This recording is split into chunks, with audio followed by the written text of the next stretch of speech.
क्या हो अगर हम अपने दिमाग को, जो बस एक फिल्टर की तरह काम करता है, एक सुपर पावरफुल मेमोरी टूल में बदल दें। चलिए देखते हैं ये कैसे मुमकिन है। ये तो हम सबके साथ होता है ना? कोई किताब पढ़ी, कोई लेक्चर सुना और बस कुछ ही दिनों में ऐसा लगता है जैसे सब कुछ गायब हो गया। सवाल ये है कि आखिर ये इन्फॉर्मेशन हमारे दिमाग में टिकती क्यों नहीं है? बिल्कुल सही बात है। जरा सोचिए, हमारा दिमाग हर रोज हजारों वीडियोस, रील्स, बातों से गुजरता है। अब अगर वो हर एक चीज याद रखने लगे तो भाई सिस्टम ही क्रैश हो जाएगा ना। तो दिमाग ने खुद को बचाने के लिए एक बहुत स्मार्ट तरीका निकाला है। वो एक फिल्टर की तरह काम करता है। तो आज हम इन 5 पॉइंट्स पर बात करेंगे कि कैसे हम अपनी याददाश्त को पहले से कहीं ज्यादा तेज और मजबूत बना सकते हैं। तो चलिए शुरू करते हैं। सबसे पहले जड़ तक पहुंचते हैं। आखिर हमारा दिमाग इंफॉर्मेशन को याद रखने के बजाय उसे भूलने के लिए क्यों डिजाइन किया गया है?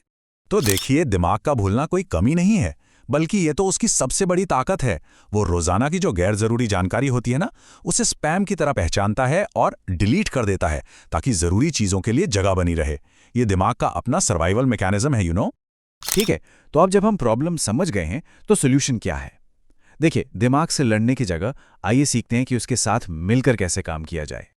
ये बहुत इंटरेस्टिंग कॉन्सेप्ट है। हमारा फोकस ना किसी स्विच की तरह ऑन या ऑफ नहीं होता, ये तो लहरों की तरह आता जाता है।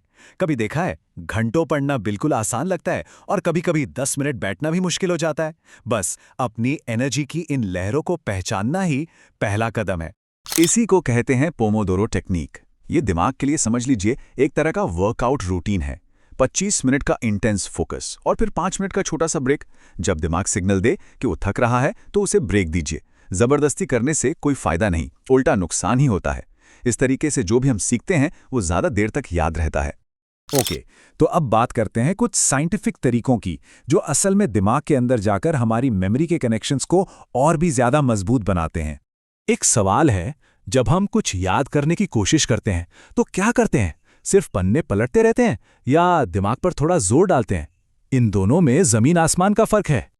और ये स्लाइड बताती है कि ऐसा क्यों है। देखिए, जब हम खुद से सवाल पूछते हैं तो हमारा दिमाग एक रिट्रीवल मोड में चला जाता है। मतलब उसे अपनी मेमोरी फाइल्स में जाकर सही जवाब ढूंढना पड़ता है। और ये जो ढूंढने की मेहनत है ना, यही उस मेमोरी को पत्थर की लकीर बना देती है। सिंपल सी बात है, अगर किसी को एक बार में पूरा पहाड़ उठाने को कहा जाए तो ये तो नामुमकिन है, राइट? बस यहीं पर चंकिंग की टेक्निक काम आती है। जैसे ये सूटकेस वाली मिसाल है। हम कपड़े, जूते और बाकी सामान अलग अलग तो नहीं उठाते ना, हम उन्हें एक सूटकेस में पैक करते हैं।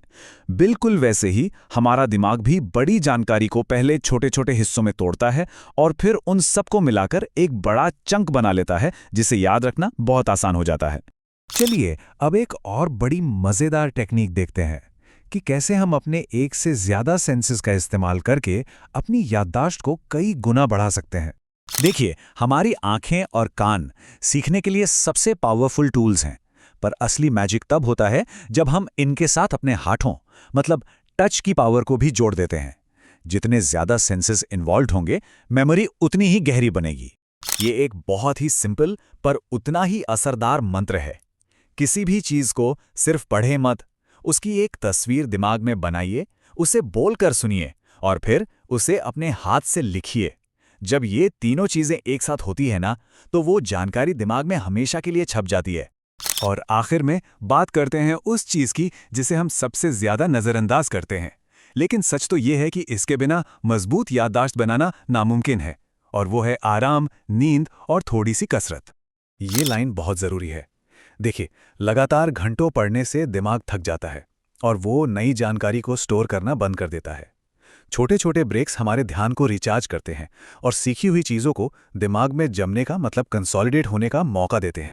इसे ऐसे समझिए, जो भी नई इंफॉर्मेशन हम सीखते हैं वो ईंटों की तरह होती है, और ये जो BDNF है ना, ये वो सीमेंट है जो इन ईंटों को जोड़कर एक मजबूत दीवार बनाता है। अब जाहिर है, बिना इस सीमेंट के सारी ईंटें बिखर जाएंगी। और अच्छी बात क्या है पता है? इसके लिए कोई जिम जाने की जरूरत नहीं है। थोड़ा चलना, साइकिल चलाना या कुछ पुशअप्स भी BDNF को बढ़ा सकते हैं। और हाँ, एक और जरूरी बात, अच्छी नींद लेना मत भूलिए, क्योंकि दिमाग अपनी मेमोरी की फाइलों को असल में सोते समय ही ऑर्गेनाइज और सेव करता है। तो ये हैं वो कुछ असरदार तरीके जिनसे दिमाग के साथ मिलकर काम किया जा सकता है, उसके खिलाफ नहीं। फोकस में रहकर पढ़िए, खुद को टेस्ट कीजिए, जानकारी को छोटे छोटे हिस्सों में तोड़कर समझिए, देखने सुनने लिखने का इस्तेमाल कीजिए, और हाँ, शरीर को आराम जरूर दीजिए। तो अब सिर्फ जानने से आगे बढ़कर कुछ करने का समय है। जरा सोचिए, आज ही वो कौन सी एक छोटी सी आदत है जिसे अपनाकर अपनी मेमोरी को और भी शार्प किया जा सकता है।